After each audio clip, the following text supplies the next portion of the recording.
bringing people together and making sure that people understand that they're a team, that they're part of a team. Like I don't ever use the word the staff or anything like that. It's always the team, and that's exactly what it is. I may be general manager, but I'm part of that team. Welcome to the AttractionPros podcast, where we discuss the latest trends and challenges facing the attractions industry today. We chat with some of the top leaders in the field and provide resources that will help develop your career in this great industry. I am Josh Liebman. I am obsessed with the guest experience and helping attractions make that their top priority for success. And I'm Matt Heller. I am passionate about organizational effectiveness, leadership development, and employee engagement. Now sit upright, hold on tight, and get ready for the AttractionPros podcast. Calling all thrill makers, fun creators, and attraction pros. Get ready for the ride of a lifetime at IAAPA Expo 2023, the global attractions industry's premier event. Join us in Orlando, November 13th to the 17th for a week of learning, networking, and exploring trends and new technologies. Discover innovative solutions for growth that will supercharge your business and enhance your career.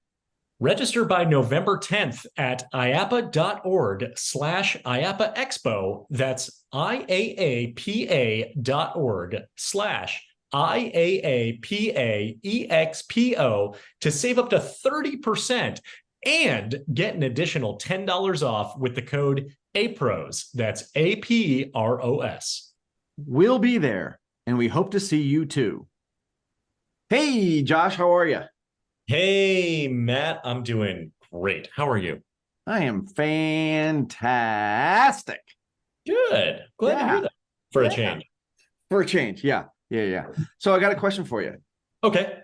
Have you ever been someplace that you just couldn't help talking about? Probably, yeah. Spout out some examples. Sure. I mean, I don't know, various theme parks, events, concerts, experiences, museums. I can imagine I probably said I'm going to tell everybody about this experience. Yeah. If I could pinpoint one that rises above the rest, but I'll turn that question over to you. And I think I know what the answer is going to be, but what about you? Well, absolutely. So you know that I went to Ireland recently, and I many conversations are had about the trip to Ireland. It was such an amazing trip. But some of the attractions that we got to visit, quite frankly, I wasn't expecting because it was part of a larger tour. And they said, well, these are just stops along the way. So it wasn't something that I had planned to go see. I didn't, make a trek to go see a specific attraction or visitor experience. But one in particular, the Strokestown Park and the National Famine Museum were something that really stuck with me, and to the point where when I was there, I handed somebody my business card and I said, I would love to talk to somebody more about this. By the way, I have a podcast and I'd love to be able to broadcast the message of this property because it just really impacted me that much. And today I get to relive a little bit of my trip to Ireland because we get to talk to John O'Driscoll, who's the GM of the Strokestown Park and the National Famine Museum. Yes. I didn't know you had a podcast, by the way. You never told me. Yeah. If you want to go back in time to 2017, I'll really tell you about it.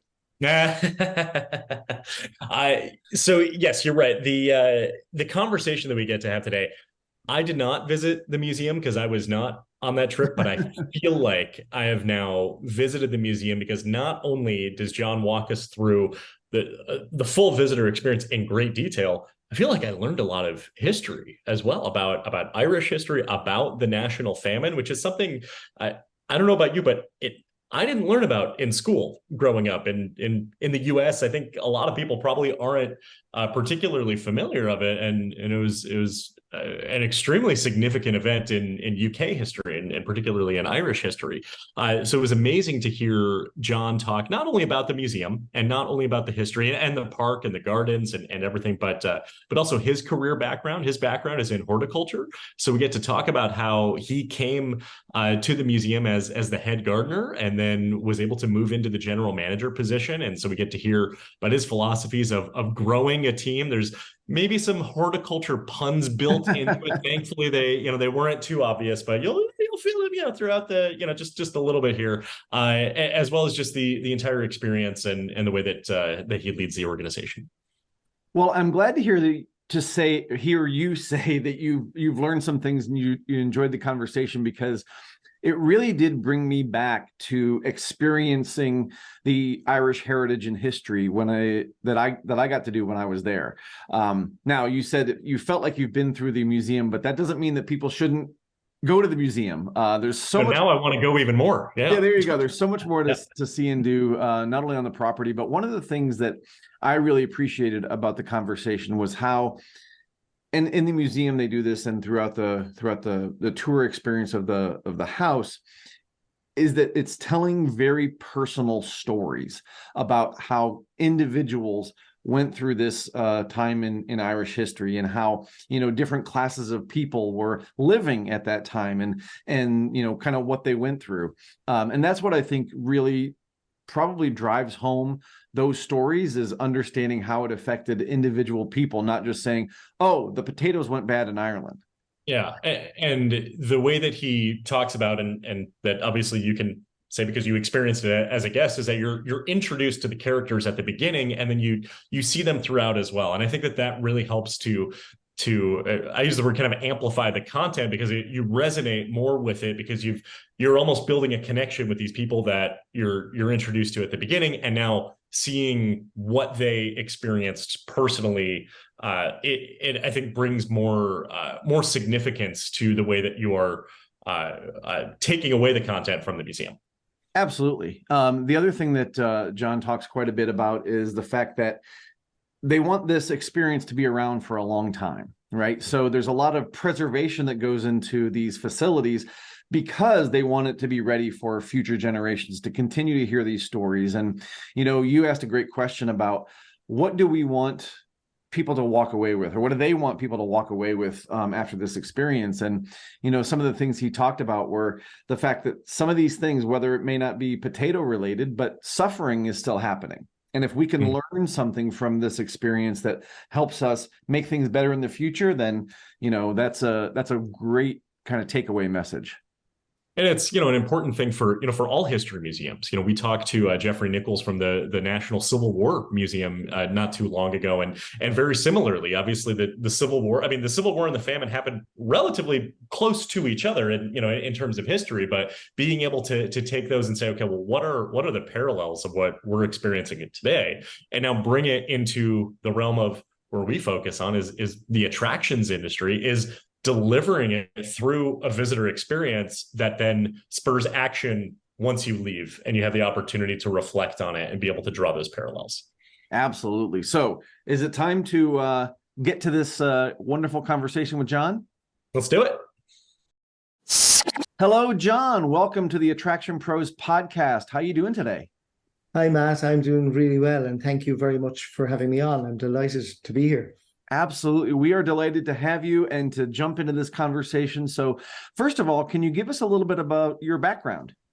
Yeah, sure. My background is a little bit unusual, how I ended up working here in the role that I have. I'm originally from Cork, which is down south here in Ireland, and I've ended up here in County Roscommon as you head to the west of Ireland. My background is I studied horticulture in the National Botanic Gardens in Dublin, with a particular interest in the country estate walled garden. And I got really involved in walled garden and estate restoration, beginning over in County Leitrim, which is literally just across the River Shannon from here, from Roscommon. But about 25 years ago, I came over here to Strokestown, to the National Famine Museum, Strokestown Park, as head gardener. on the whole development, restoration, the work within the walled gardens and woodlands here. And over time, I got involved in all aspects because I think the whole estate, it's all linked to the house, to the museum. They're all completely intertwined. And I got involved in all areas of Strokestown Park and got involved in a bit of marketing and stuff, but took over as general manager here, I'd say about 12 years ago, maybe 13 years ago. And I'm here ever since, working on many projects, conservation projects, restoration projects, the most recent redevelopment of the museum and visitor centre. So took on all aspects of the property. That's so fascinating. With your background in horticulture, can you talk to us about how you were able to take that, and I would say grow that into your expanded skill set that has led into kind of the GM role, because obviously that's all encompassing and so much more from, I would say, horticulture is a very specific niche, and then being able to kind of broaden that out to general manager. Yeah, that's interesting. It is interesting, Josh. I suppose I developed into the role slowly, getting involved in different aspects of the property here, be it little bit of marketing, events, small events in particular, which grew into bigger events. And I suppose the horticultural background, it's all about growing and seeing things grow, and you bring teams together. You're working with teams all the time when you're working in an old wall garden or a restoration project. So I developed a good experience of working with people. And I think that led into the whole going into general manager here, into that role. Just working with people is a key part of everything working in this attraction. Yeah, and there's a lot of parallels you can probably draw, right? You have to have a strong foundation, so you have to have the right soil, right, to grow things, and you have to water the plants, and you have to feed your team, and so there's probably a lot of parallels there that you can draw from the horticulture to leading people. One of the things I'm curious about is when you made that transition and you're now leading people, what are you finding are some of the biggest challenges or opportunities in working with a diverse group of people that are bringing the experience to life? The challenges. I actually love working with people. It's just something I do, and I think I'm fully aware that an attraction like this so depends on the people working here and the people visiting. We know it's people coming here that will keep the place alive and keep it going. It's bringing people together and making sure that people understand that they're a team, that they're part of a team. Like I don't ever use the word the staff or anything like that. It's always the team, and that's exactly what it is. I may be general manager, but I'm part of that team. And I'm fully aware that without that team, we get nowhere. We get nowhere. Everybody and each role is connected to or depends on the other role. All the roles are linked. Everybody helps here. I know, like just recently, we had a fairly large event in our walled gardens, a family event, and everybody got involved, be it archivists, curators, maintenance, chefs. Everybody was involved, and this is a team, and it was a very successful event because of that. So, John, wonder if we can maybe kind of zoom out a little bit, because Matt had the opportunity to visit a couple of months ago, but curious for those who haven't had the chance to experience it yet, can you walk us through the property, the park, the museum, and kind of just the overall experience that your guests have when they come to visit? Oh, absolutely. We're almost like three attractions in one that are linked together. When you visit Strokestown Park, the National Famine Museum, there you can visit Strokestown House, which is seen by guided tour, and this was the landlord's mansion, and it's preserved in time with all of its original contents, the furniture, letters, photographs, children's toys, they're all there, and that's seen by guided tour. Then you can walk across the yards and you go into what were old stable buildings and farm buildings, and you get a completely different story, the story of the Great Irish Famine and what it was like for those people living outside the estate the estate walls and gates, in particular during a tragic period in Irish history, the Great Irish Famine. And then, of course, we have our outdoor attraction. We have lovely woodland walks, a 6-acre walled garden, which is a Georgian walled garden. It was originally a fruit and vegetable garden, became a pleasure garden in the late 1800s. And that has all been restored and preserved. And then, of course, we have our visitor centre, cafe, gift shop, all the usual facilities, on-site parking. So when people visit Strokestown Park, they're getting a whole kind of feast of history, from the tragic to the restoration to the conservation to the big house. It's all here, really, Irish history. Yeah, and like Josh said, I got to visit, and it was fascinating to go through the house. We took the tour, we did the Famine Museum. Didn't get to see the walled gardens, but we're just really impressed by, like you said, it's a period, like a period piece that it's a piece of art, right? The house specifically, right? And it's preserved and it looks amazing. And to hear the stories of the people that live there. And you mentioned the children's toys. That was one of my favorite rooms, I think, because you see all these different toys, then you can just imagine the kids playing with them. Because so often when you see a house like that, when it's an older house, and people are telling the stories of the landlords and the people that lived there and the business that was conducted and all those type of things, you don't really think about the children. So I think that it's really cool that room was there. Was there anything special about that room in particular when it came to, the things that you found or the pieces that you decided to display? Oh yeah, I completely agree with you, Matt. The children's toy room is just it's amazing. And when you go in there with a group of people with a tour, there are a few rooms in the house that you get wow, or you get people take a gasp when they go in there and they see. But the toy room, recently we've done a reinterpretation, just some conservation work within the collection in there. Our archivist curator has done an amazing job on the presentation. But when you looked at some of the toys, I don't know if you noticed. They small little things that were connecting the children of the big house to I suppose the hobbies of the big house in the midst of the little train track. I don't know if you saw that there's a train set, and in the middle of it there's a little. They're actually cast iron and lead children's toys, and it's a pack of hounds chasing a fox. And it's like the kids that young, the children are learning about the fox hunt. I think that's really interesting. But then also there was one drawer, and when you look into it, it just screams children because it's collections of rocks, fossils, seashells, chestnuts, things that children still would collect, and they're just and they were all in the house because, as I said, everything that's in the house is original to the house. They were there left, and the fact that Strokestown House has its original contents, right down to those little things, children's collections of seashells, is amazing. John, I have a question about a word that you've used a few times here so far, and that's attraction. And obviously, this is the Attraction Pros podcast, and we focus on attractions. But we've had some conversations with people, whether it's historic sites or heritage sites or cultural venues. And sometimes the word attraction, we hear that might rub some people the wrong way because it might have the association with being for profit or kind of more associated with theme parks. And I'm wondering if that's the case, or if the Famine Museum is an attraction and how it's seen that way as well. That's a really interesting question. I use the word attraction a lot because we are a visitor attraction. We're attracting visitors. That's part of it. It is a famine museum. It's telling a tragic story of the Great Irish Famine. And what I would use, we are trying to attract visitors because without visitors, where would we be? And the commercial side, when you mentioned that's so important to us.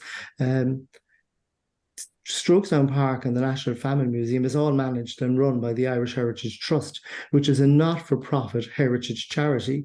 And it's all about saving this property. They have three other properties: Johnstown Castle over in Wexford, Photo House down in Cork, and number 11 Parnell Square in Dublin. And it's all about preserving these properties. We have to be a little bit commercial because every single penny that comes in goes back in.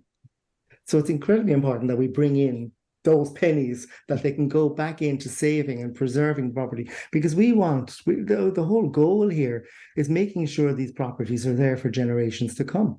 I know I'm fully aware that we're just the custodians for now, and it will be really, really lovely to leave it in good shape for the next custodians, so they can take the baton on and make sure that Strokestown Park and the National Famine Museum continues to do what it does.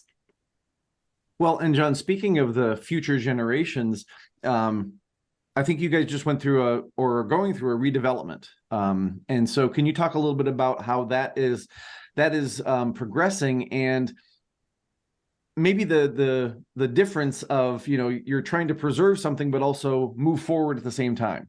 Yes, yes, we have. It's been a major redevelopment here. We reopened in July of last year. Strokestown Park and the National Famine Museum. Strokestown House opened to the public in 1987. The National Famine Museum opened to the public in 1994, and then the walled gardens were after that, and the woodlands. So there was always something opening or developing. There was absolutely nothing wrong with what we had, but the facilities, the visitor services, the facilities had been there since 1994. So they just all needed upgrade. We needed to make sure we had proper facilities for dealing with those visitors that are coming here. So we were very, very lucky in securing grant aid and support from Fáilte Ireland, and the owners, who are Westward Holdings, part match funded that, and we a little bit over €5 million project where we created a whole new visitor centre, giving us the facilities for our visitors. We extended our cafe. We redeveloped it, reinterpreted, and put a whole new National Famine Museum in, and we converted the old beautiful vaulted stables here very sensitively into an event centre for small events, concerts, theatre, weddings. We're bearing in mind, we have to expand on what we do. And the variety of what we do can only help save the property. So it has been a huge project, and we're so appreciative to Fáilte Ireland and to Westward Holdings, the company, and the Irish Heritage Trust for all they have done in what has been achieved here. Huge changes, and we're able to accommodate a lot more people. I think somebody told me recently, and I always think it's very funny, here I am going off the tangent, they told me there's 3 things you have to get right, and that's the brew, the view, and the loo. And we hope we have those right. I'm curious, as part of this redevelopment and thinking, 1994 to today, close to 30 years. In addition to everything that you described, was there more technology woven into the experience to appeal to today's digitally native consumer? And can you talk about that while at the same time balancing kind of the historic nature of the content? Yeah, absolutely. The museum has changed considerably. It has become far more immersive. You're brought into the exhibits. We have digital screens, audio visuals, video screens telling the story of the assassination here of the landlord in the house, which I'll go through the history in a little while, because there's a big story to Strokestown Park and the Great Irish Famine. It was to try and make the museum more immersive. The museum is based around the original archive, the documents, the Strokestown famine papers, and they've been used since the very beginning of the museum to tell the story and to back up the story of the Great Irish Famine. They're still key. It's still the archive, and they are highlighted and presented in a much better way in the museum than they were, but also they've been used digitally. There's one star document, and that's being read to you as you go into one room of the museum, and it really tells the story of what was happening to people at that time, how they were really at the lowest point in their lives, and they were kind of pleading for help. So it just brings, it's what's been done in the new museum. It's kind of making the information very accessible. It's kind of almost giving you the information rather than you having to find it and read it. It's given to you, and it has all of because a lot of people have said, "Oh my gosh, there's in some museums and in the old museum there's a lot of reading." And I completely get that. Some people, I know with my own family, we all do our own things. One of my sons will be through a museum in 10 minutes and is in the shop, whereas the rest of us, or my wife in particular, will be still in room 1 reading. That people are different the way so it's presenting the information in a way. You still have all that information. You have to tell the full story. You have all that information, but present it in a way that the person who just wants to read certain amounts of information in a museum, that they're catered for, but the person who wants to read everything can read everything or can hear everything in the exhibit. Yeah. And John, are you able to go maybe into a little bit more detail into the history of the famine and kind of how that affected Ireland? Because I think a lot of people, especially now, they hear that and they say, "Oh, it was the potato famine, and potatoes went bad, right? But there's so much more to the story. Can you kind of bring that to life for us a little bit? Yes, yeah, I can. It's really amazing that the story of the great. I suppose I'll tell you the story of Strokestown and the famine, and that kind of really because it was a very key part of the history of the Irish famine for what happened in Strokestown. The landlord Major Dennis Mahan, who owned Strokestown House, he inherited the estate here in 1845.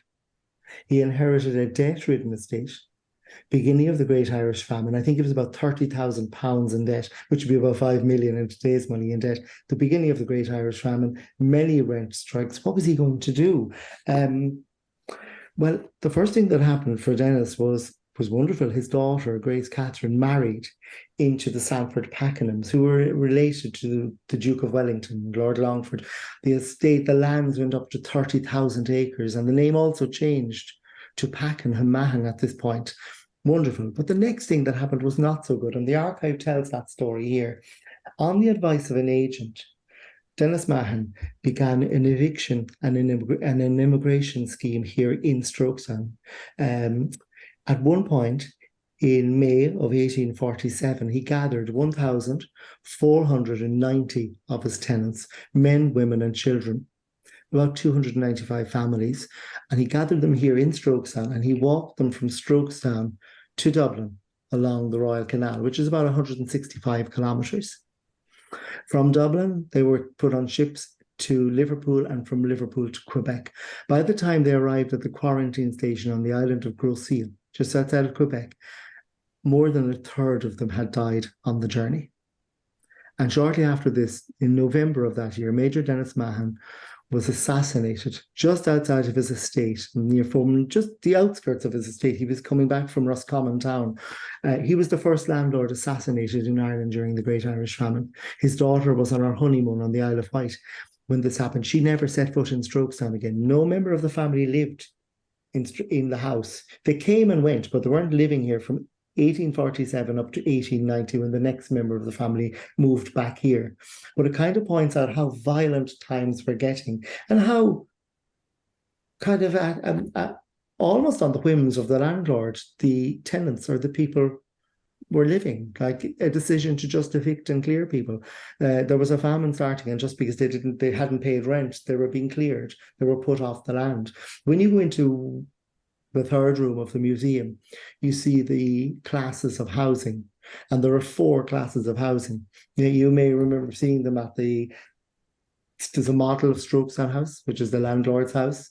And then we have the second class, which is the middleman who would have rented large plots of land and sublet to many tenants. And then you have I suppose what you'd almost call, what you'd have seen in pictures, the Irish cottage, which would be the second class, small, maybe thatched roof, 1 window, 1 door, chimney.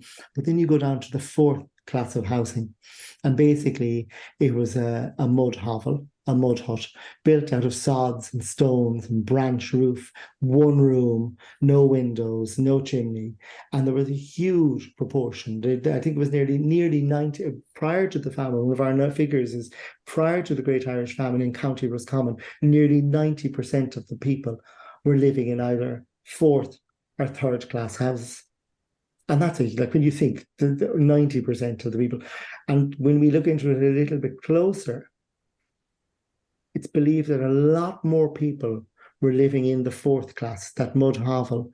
Because if, for instance, if you were living in a mud hovel at this point, and one day you got up and you decided, do you know what I'm going to do? I'm going to put a branch wall here. I'm going to divide this into, I'm going to make extend, make it a little different. By putting that branch wall, immediately your 4th class house goes up to 3rd class house because it has 2 rooms. Mm. And when we think like that, that says an awful lot about what was happening at that time and the poverty that was there. People had become dependent on potatoes for survival. They were living on very small plots of land, rented plots of land. If they were lucky, they had rented plots of land. These little plots were becoming smaller and smaller as the families grew. If a son got married, a piece of that land was given to him and his wife to set up home. So they were becoming smaller and smaller. You could grow a lot of potatoes on a very small piece of ground, enough to feed your family up for almost for the year. And if you had something like buttermilk or something to go with them, it was a nutritious enough diet, but it was being dependent on that one crop for survival was the problem. And it was a disaster. Phytophthora infestans, potato blight came in, wiping out the crop for several seasons, leaving people with nothing. Yeah. Thank you for sharing that. Really appreciate it. So the history lesson, I'm learning a lot just listening to you, and now kind of tying that in with everything that your visitors are experiencing when they come visit the museum. With everything that you just shared with us, and then even tying in with the way that you deliver the experience, what do you want your visitors to take away when they come and they learn all the content? What do they walk away thinking, doing, kind of beyond their visit at the museum? Yeah, that's interesting. I suppose basically a better understanding of what happened during that period of Irish history. That it's explained in a lot more detail. As we had said there at the start, people have heard of what they're called the potato famine. But we're going to go into a little more depth on what was happening and how people were living.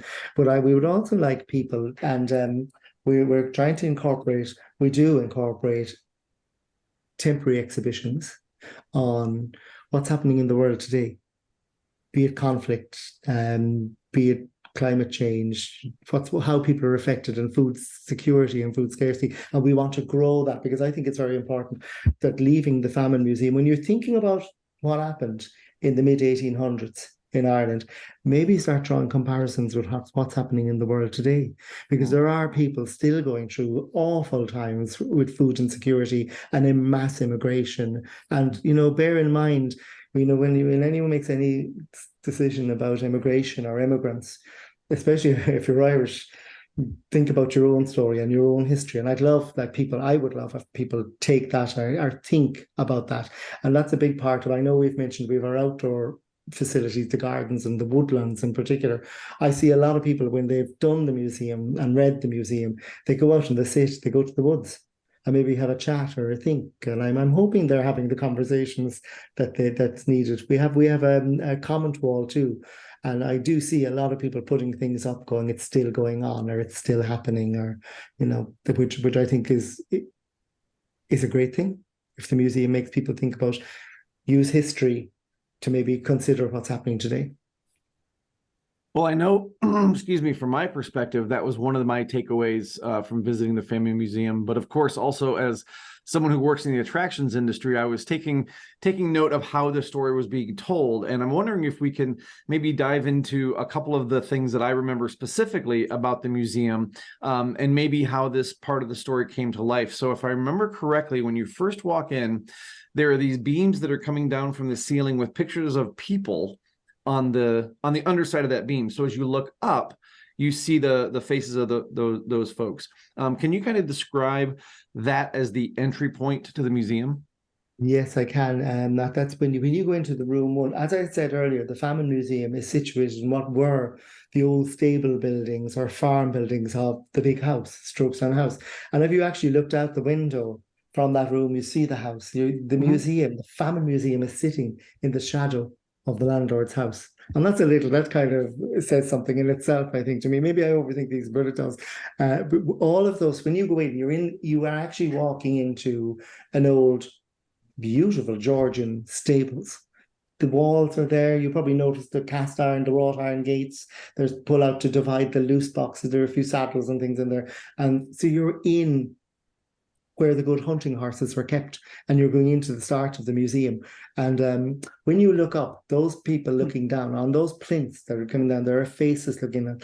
They are the characters of the museum. Some of them are real. You see the landlord, Dennis Mahan. You see his agent, John Ross Mahan, who advised him immigration on an extensive scale, moving people off the land. You see Father McDermott, the local parish priest, who allegedly denounced the landlord from the pulpit at church at Mass the Sunday before he was assassinated. You see secret societies, you see cottier tenants, all there looking. You hear more of their story as you go through the museum. So you begin with all of the characters looking down at you. There is also an audio in that room when you push a button, and it's somebody prior to the famine who's traveling through Ireland and writing back to his sister, describing what he's seen. And he's seeing the problem, the dependency on the potato. He's seeing the pressure for land, the unfair division of land. He says things like paying rent for the land they once owned.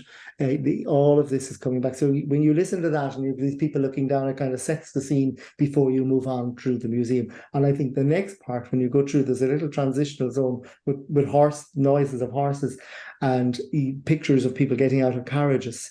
That's you arriving at the dining room of Strokestown House, which is the next room, the large dining room. Do you remember? I do. And it looks amazing. There's a beautiful, well, it's an interpretation of a dining room. A chandelier, the fireplace, and at the end of the museum, Dennis Mahan, there's a picture of him toasting the guests, you and the guests.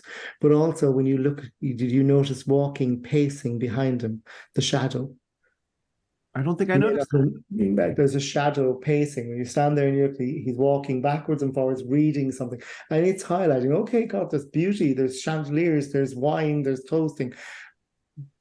But not everything is right. He has inherited a problem. £30,000 in debt, the beginning of the Great Irish Famine, many rent strikes. He had inherited a major problem. And on that dining room table, in the glass case, the documents. That room, there are archival documents, and I think two of them that I think are very important, and they're two I kind of go to immediately. There's a list of persons that get pieces of meat on Christmas morning, 1842, prior to the famine, some charity, some food being given out, and there's a line drawn through somebody's name and dead written after them that they're gone. But sitting next to that, from the Strokestown House kitchens, we have a recipe for lobster soup from the same period. Wow. Yeah. Yeah. Another one of the experiences I'd like to maybe touch on is I think it's right after the dining room. And there's a big mural, and you can see, I think it's different classes maybe as you're going back and back and back. Can you kind of describe that a little bit for us? Yes, I can. When you come around into that area, it is the classes, the society, and it's talking about society. And when you look at it, I know when you look, it's like I think they call it a diorama, but it's a large three-dimensional image with layers, and it's kind of highlighting it wasn't simply them and us, rich and poor. There were many, many layers of society, beginning with the landlord and his agent, to the middlemen, to the secret societies, to the church, to the cottier tenant, right to the very back of the picture, the landless labourers, who were the ones who really suffered the most. They had nothing. They were tenants of tenants if they were lucky. Mm. John, Okay, when you talk, Josh, one more real quick. okay. And I want to make sure I'm remembering this correctly, but I think it was toward the end of the experience where there was a piece that maybe looked like a ship and you walk under it. Was, if I'm remembering it correctly, was that to symbolize the size of an area that people might have been in, like with their entire family, that small cramped area? It is, yeah, absolutely. That, and when you go into this little space, it kind of hangs down over your head as well, and you can read, because when Dennis chartered the ships to take the tenants that he walked from Strokestown to Dublin, when he chartered 4 ships, and on the inside of that you can read, there's the Naomi, the Erin's Queen, the John Munn, and the Virginius, and it describes how many days at sea. I think the Virginius was 63 days at sea, and I think there was, and how many dead on each ship from Strokestown. It just tells the story of those people, and that space, that actual space, is the amount of space allocated to a family for their passage to America on a coffin ship. Wow. So you mentioned the characters that guests are introduced to at the beginning. You said some of them are real, some of them are not, but then you see more of their story as the visit continues. Does that, I would say, amplify how well the content resonates when guests are able to associate a face and a name with the historical events that are happening? Is that a critical part of delivering the story to the visitor? It definitely helps. I think when you're talking about like the story, the Famine Museum is talking about real people. The archive is there, the letters are there, the pleas from the tenants, the eviction lists, the eviction notices, they're all there. And I think yes, when you are talking about when you can put a name or a face to a story, it's very important, and it really helps. It really brings the museum to life. You know, I had mentioned one of them there, and it was the local parish priest. Like that story is a local story here around the area that's been told by many. That allegedly, he said to his parishioners on the Sunday morning, "Our local landlord is just like Cromwell, but he's still alive." And 2 days later, Dennis Mahon was shot. But the priest denied ever saying that. But like that's there. That's a local story. The priest existed. Dennis Mahon existed. You know, and when people are hearing those stories, it really helps to set the scene for the Great Irish Famine and set the scene for telling people more about it. And speaking of telling that story, maybe one other area of the experience that I really enjoyed, you know, you talked about people, you know, that will read a lot of things, and then you had these monitors where there was different people telling the story in period costume and things like that. That to me was really, really engaging to sit there and listen to their stories and hear how they sort of interacted. So can you maybe talk a little bit about how that interpretation kind of came to life? Because if I remember right, it's more than just one spot in the museum, right? Where those same characters are telling a story, but maybe I'm mixing that up. But anyway, if you could maybe tell us a little bit more about that. Yeah, it's in the second last room of the museum, and it's 4 characters. Let me try and remember them now. There's the Henry Pakenham Mahon, who would have been the man who married Dennis's daughter. There is the mother of one of the people who was executed for the murder. There's a narrator, and Patrick Hastings, who was also one of the accused. And they're telling their story. And it again, they're saying their piece, and it's going from one to the other and back. And they're describing what happened in Ireland. And it's a brilliant way, because, you know, Henry Pakenham Mahon is talking about his dear mother-in-law and how the family are devastated, and how they even had to sell some furniture now because they were going to be so stuck for money, you know, that they was going to be. But then you've got this other man and this lady. And the lady in particular is pleading with her son. He has been taken in because people were gathered and taken in and put in prison while they gathered information. There was a major search. This was a major assassination. It was brought up in the Vatican, the killing of Dennis Mahon in Strokestown, the landlord in Ireland. And she's pleading with her son, look, tell them whatever you can, your poor wife, your children. Now they've even stopped the famine relief food or meal that we were getting.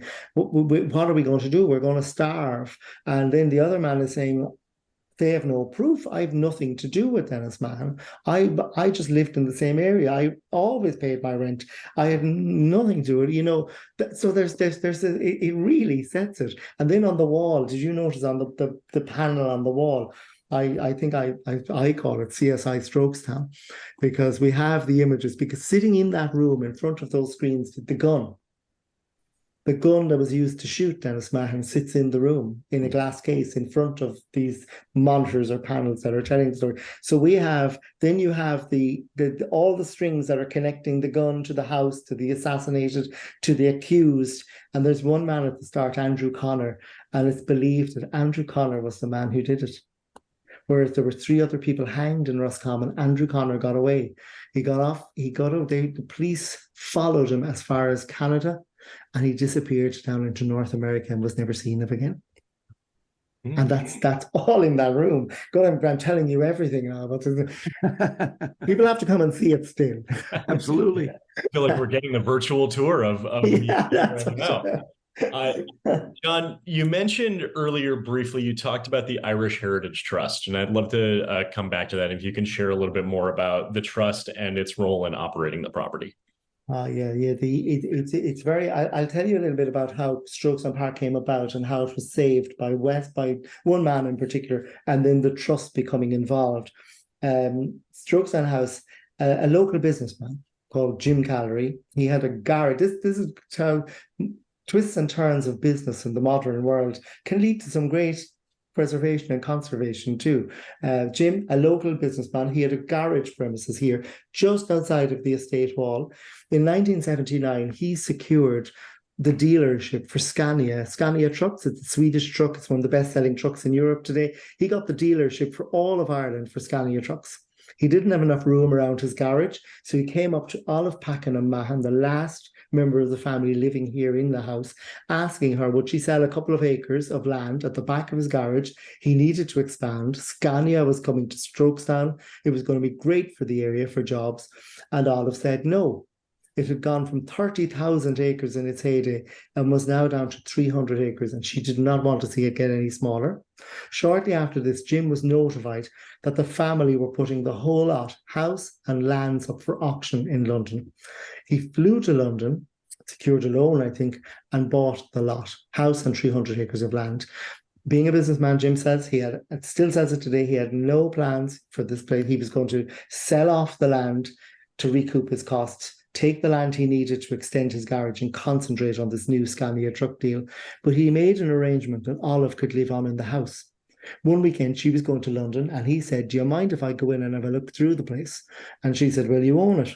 And on that weekend, going through Strokestown House, Jim came across 2 rooms at the back, filled from floor to ceiling with boxes. There was rain flowing through them. The roof was caving in parts of the house. He realized this was the estate archive. He couldn't but have a look. And when he did, he realized a lot of these documents dated to the period of the Great Irish Famine. Immediately, he knew how important this collection was. But one piece of paper that he picked up on that day, it's our star document in the Famine Museum. We call it the Cloonahy Petition. The tenants of a small area, a townland, not far from here, were writing to the landlord asking for help for famine relief work. They say things like, we cannot withstand the cries of our families at night from hunger. They also say, we are not for turning against the laws of God or the land unless pressed to by hunger. A slight threat in the letter. Jim Callery grew up in this townland of Cloonahy. He still lives out in that area today. This was his own history. The family names, the signatures he recognised. He went back to his managers and said, we have to preserve what we've got there. And he set in motion one of the largest privately funded restorations Ireland has seen today. He went to the family, he bought the entire contents, he kept the archive, and he set the ball rolling. And then he did amazing. Like it's just unheard of what Jim Callery did. He's a real heritage hero here. In 2015, the Irish Heritage Trust then came on site. As I said, not-for-profit Irish heritage charity. They came on board with support from Westford, with support for the running of Strokestown Park, and have taken on the running of Strokestown Park. Everything from the day-to-day operations, events, the massive redevelopment that we've just had, they led on that, all of the applications, chasing funding, all of those things, they are key. Because I said, with the Irish Heritage Trust, they have 3 other properties, Johnstown Castle in Wexford, Fota House in Cork, 11 Parnell Square in Dublin. And it's people-place participation. It's all about bringing people in, getting them involved, and making sure that the properties are there for generations to come, and making them more and more accessible to more people, and highlighting the importance of the properties for the Irish people. Absolutely. And it was such a wonderful experience when I was there. So I appreciate all the work that you've done, and the Irish Heritage Trust has done, certainly to preserve such a wonderful attraction for so many to enjoy. John, I'm curious. I just got to go to Ireland a couple of months ago and absolutely loved it. Again, got to visit your facility. If someone is thinking about coming to Ireland, I'm just curious. Of course, they're going to go to the Famine Museum in Strokestown Park. But in addition to that, what would you recommend for people to see and do when they're in Ireland? Oh gosh, that's difficult to do everything. No, I'm only joking. Gosh, let me think. There is so much to do, and I suppose I'm going to turn it around. I'm what they call a blow-in in this area. Even though I've been living up here over 30 years, I'm still the fella from Cork. But when I moved up to this area, to County Leitrim, County Roscommon, which is what is called Ireland's hidden heartlands today, this whole region, Ireland's hidden heartlands, I fell in love with the area. I think it's just unspoiled Ireland. The outdoor attractions, the fabulous River Shannon.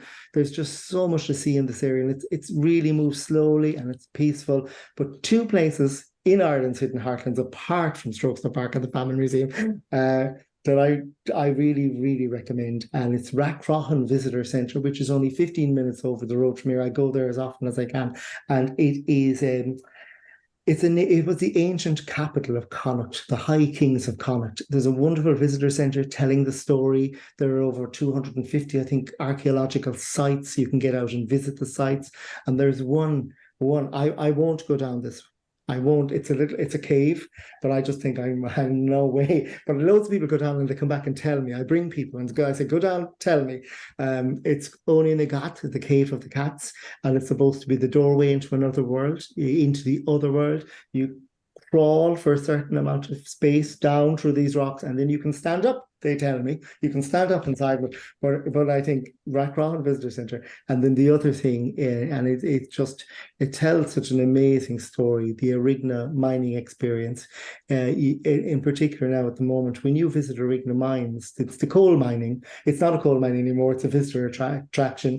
You get taken down into the mine by the retired miners. And they are telling that story. I was brought down by, I think his name was Peter, many years ago, who was a miner, and he was describing it to me and how they did, and they were lying on their sides, cutting seams of coal out. And I was thinking, you kind of innocently think, God, yeah, I wonder how long ago that was. And I think when he said to me, that was about 10 years ago, and I'm thinking, what? I think that he was doing, the mine was that operational until fairly recently.